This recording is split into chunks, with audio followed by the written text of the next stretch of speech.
Hello, everyone. Welcome to Or This. This is my Monday morning quarterbacking of the scriptures in the sermon for the previous Sunday, and this video is for Sunday, July 5th.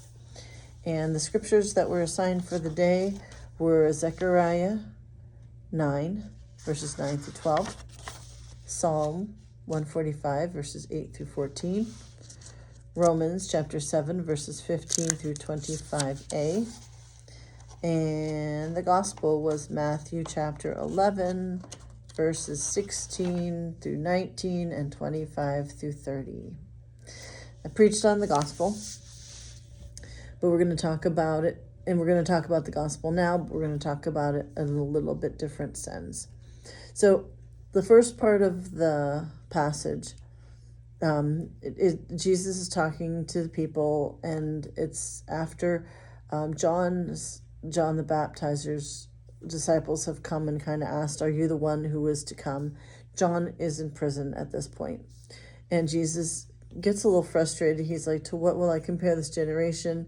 It's like children sitting in the marketplaces and calling to one another. We played the flute for you and you did not dance. We wailed and you did not mourn.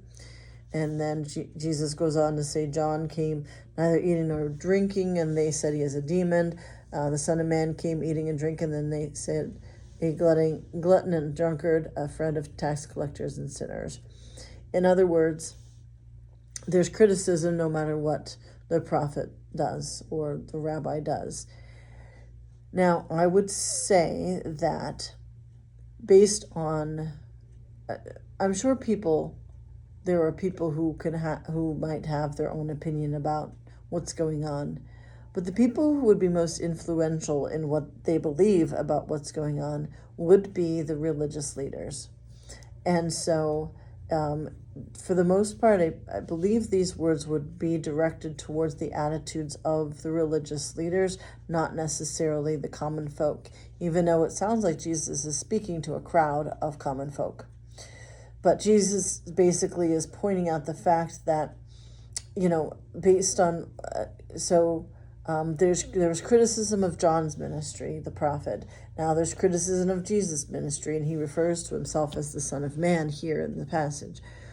Then that criticism coming from religious leaders says, basically, that the religious leaders, the fact that they were finding fault with what was going on meant that they were putting themselves in a position of, they were not in a position of humility for the sake of learning from the prophet or the Son of Man, but instead took on more of a position of authority and evaluation, and figuring that they could decide what, what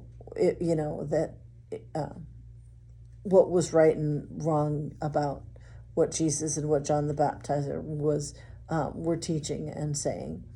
And instead of taking on a position of humility and listening to the teaching of John, listening to the teaching of the Son of Man, of Jesus, instead they criticized. So the criticism most likely is coming from the religious leaders, and then it's being siphoned down to the people, hearing what the religious leaders say about John and Jesus' ministry. But then at the very end of the passage, we get the familiar verses, 28 verse through 30. Jesus says, come to me, all you who are weary and are carrying heavy burdens, and I will give you rest. Take my yoke upon you and learn from me, for I am gentle and humble in heart, and you will find rest for your souls. For my yoke is easy and my burden is light. And in this sense, I believe that this invitation is spoken to the crowd. It is an invitation to the crowd.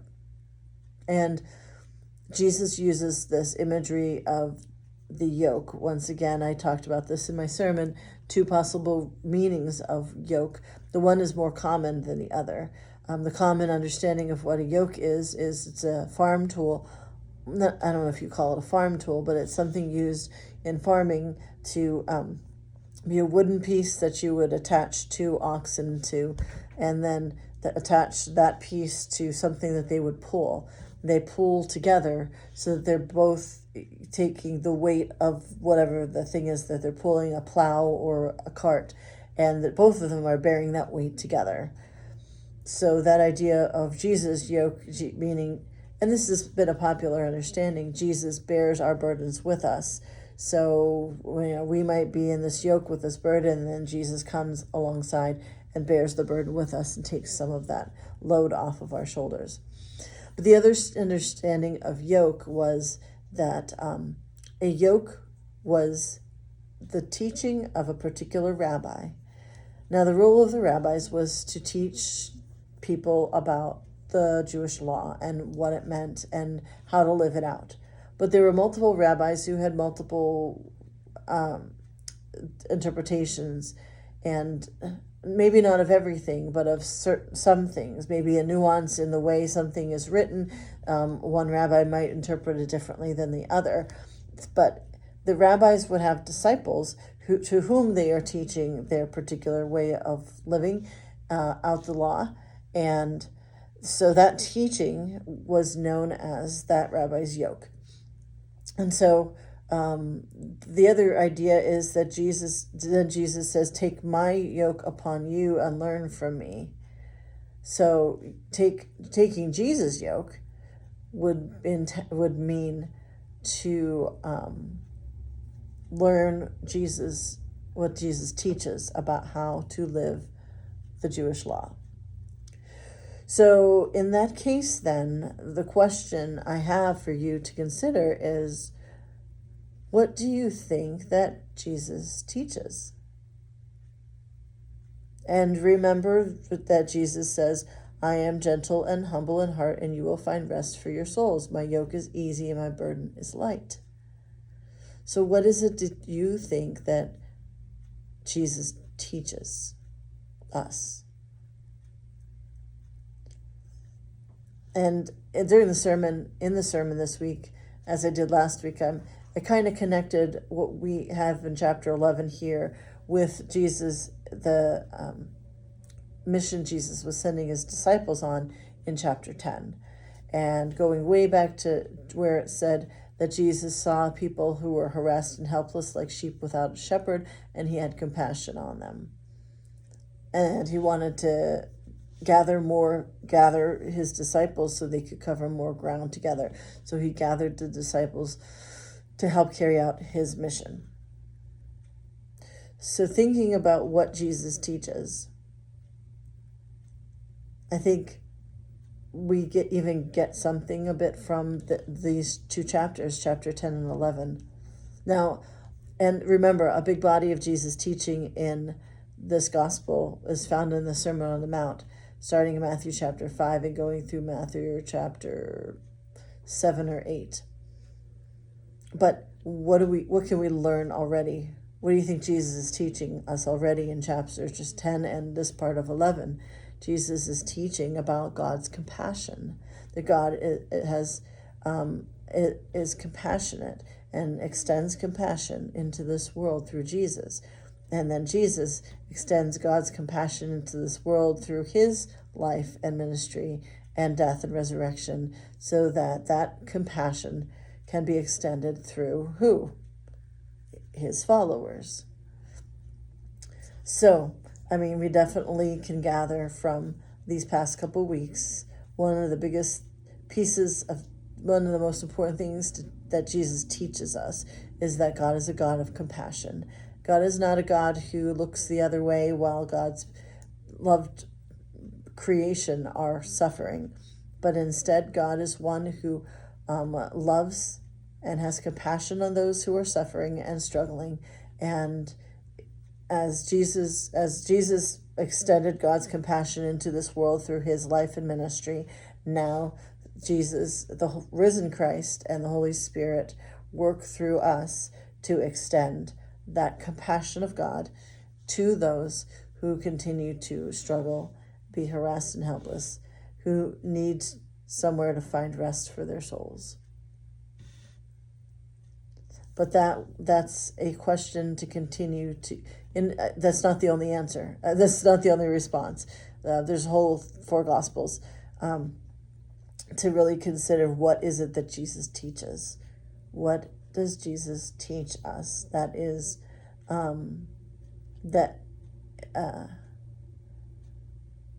allows us to find rest for our souls? And what is it that Jesus teaches that makes his yoke easy and his burden light? I'm not going to answer all the questions for you, but I invite you into some ways of contemplating. And then what is Jesus teaching us now as we look into the world around us? What is Jesus teaching us about people who are harassed and helpless, and how to respond in those cases? What does Jesus teach us about how to respond to the world the way it is?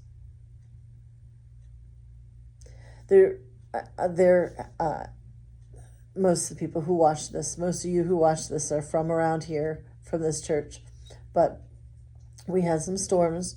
We had a particularly bad storm on Sunday, and there's a lot of trees down. People lost power. Lots of there's just not terribly widespread, but in a pretty good swath of this particular area, and a lot of it's getting cleaned up, and people are starting to recover.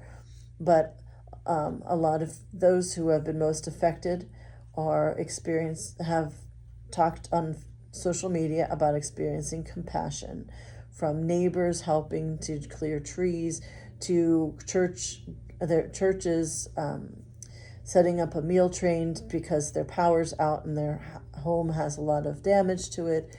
And so that's a good teaching of Jesus, is compassion for those who are struggling right now.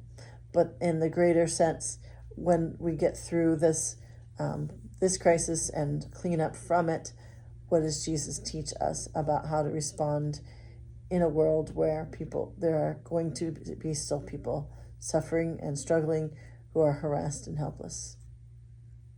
So that's some food for thought for you this week, and I'd love to hear from you. You can comment on the video, and I thank you so much for watching. God bless.